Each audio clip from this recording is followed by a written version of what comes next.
통풍이란 무엇인가? 고요산혈증의 비밀. 여러분 안녕하세요.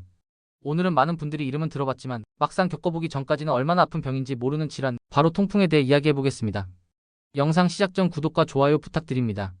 통풍은 흔히 고기 많이 먹어서 생기는 병 또는 술 좋아하는 사람들이 걸리는 병이라고 알고 계시죠? 하지만 실제로는 훨씬 복잡한 병입니다. 우리 몸의 대사 균형이 무너졌을 때 생기는 대표적인 대사 질환이에요. 통풍의 핵심은 요산이라는 물질입니다. 요산은 우리 몸이 에너지를 만들어 쓰는 과정에서 자연스럽게 생겨나는 노폐물이에요. 특히 퓨린이라는 물질이 간에서 분해될 때 만들어집니다. 퓨린은 단백질이 풍부한 음식, 즉 고기, 해산물, 내장류, 멸치 같은 음식에 많아요. 그래서 예로부터 통풍을 부자병, 왕의 병이라고 불렀습니다. 좋은 음식, 기름진 음식, 술을 즐기는 사람들이 많이 걸렸기 때문이죠. 그런데 여기서 중요한 건 통풍은 단순히 먹는 것만의 문제가 아니라는 겁니다. 유전적인 체질, 신장의 기능, 그리고 몸의 대사 속도도 모두 영향을 미칩니다. 요산은 보통 소변으로 몸 밖으로 배출됩니다. 하지만 어떤 사람은 요산이 너무 많이 만들어지고 또 어떤 사람은 신장이 그걸 잘 배출하지 못합니다. 이런 경우 혈액 속 요산 농도가 높아지게 되죠. 이 상태를 고요산혈증이라고 부릅니다. 요산이 혈액 속에 많아지면 시간이 지나면서 바늘처럼 뾰족한 결정체로 변합니다.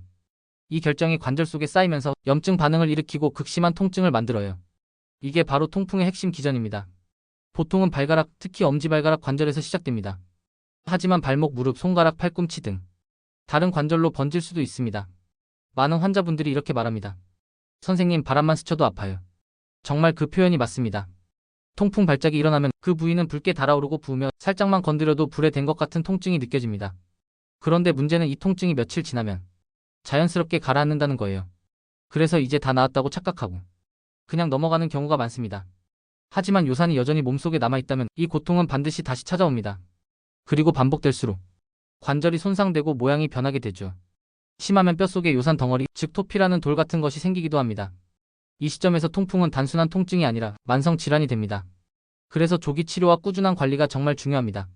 한 가지 흥미로운 점은 통풍이 남성에게 훨씬 흔하다는 겁니다.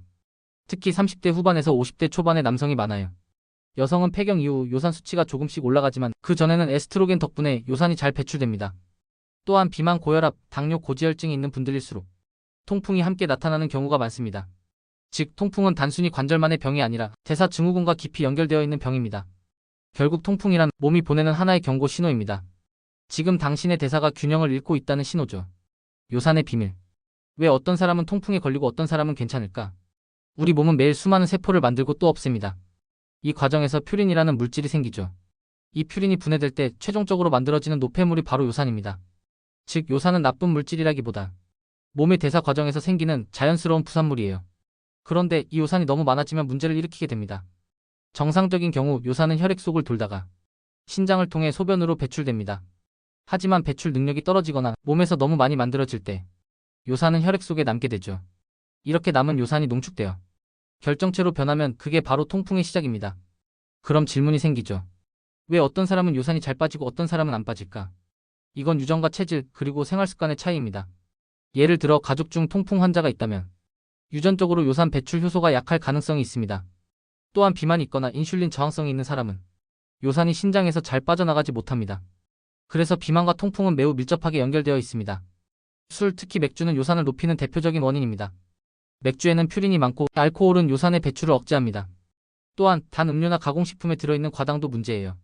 과당은 간에서 요산 생성을 촉진하고 지방간과 인슐린 저항성을 악화시킵니다. 요산이 높아진다고 해서 모두 통풍이 생기는 건 아닙니다.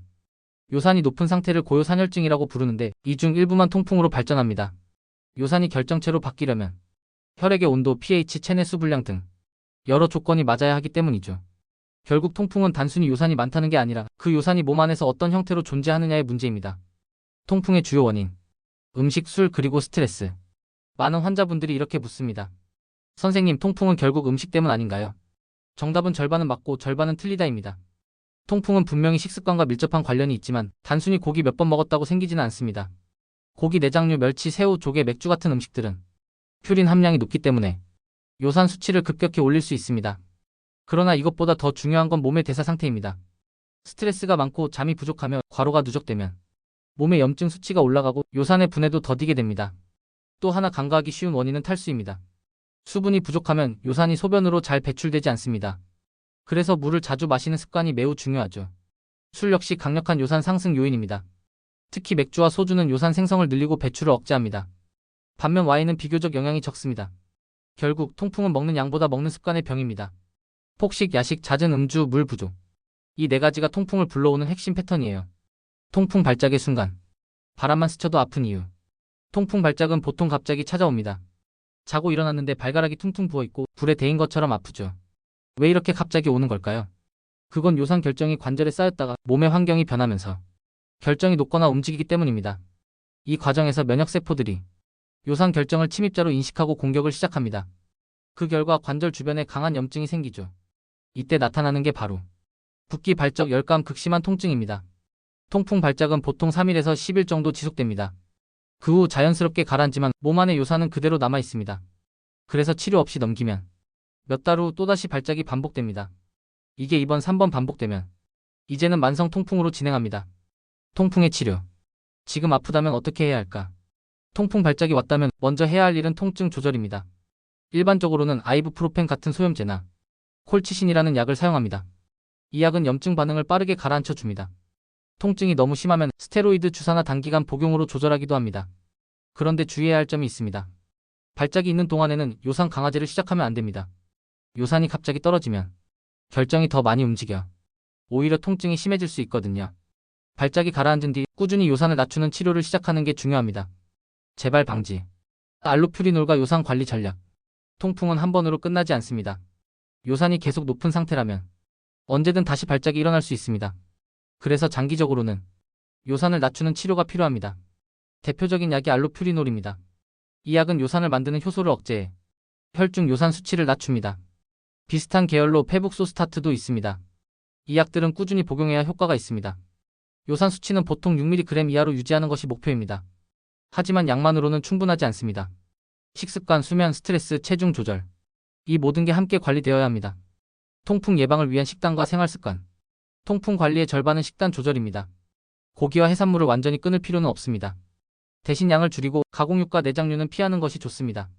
술은 가급적 줄이되 특히 맥주는 가능한 피하세요. 물은 하루 2리터 이상 수시로 나눠 마시는 게 좋습니다. 체중을 천천히 줄이는 것도 중요합니다. 다이어트를 너무 급격히 하면 요산 수치가 오히려 올라갈 수 있습니다. 또한 과당이 많은 음료, 탄산음료, 에너지 드링크, 인스턴트 커피 믹스 이런 것들도 피하는 게 좋습니다. 미국에서 통풍 진료받는 법. 실용 가이드. 만약 미국에 살고 계신데 보험이 없거나 병원비가 부담된다면 응급실 대신 미니 클리닉이나 텔레메디슨 서비스를 이용해보세요. 대부분 100불에서 200불 사이면 진료받고 약 처방을 받을 수 있습니다.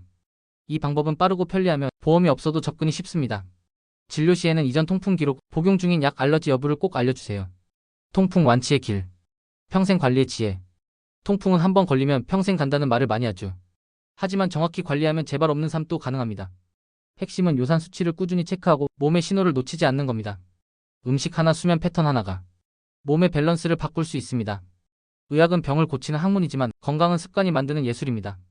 지금 이 영상을 보시는 여러분이 이게 내 몸의 신호구나. 그걸 깨닫는다면 이미 치료는 시작된 겁니다. 통풍은 단순히 고기병이 아닙니다. 그건 내 몸이 말하는 균형의 붕괴입니다. 이제는 두려움이 아니라 이해로 나를 돌보는 시간입니다.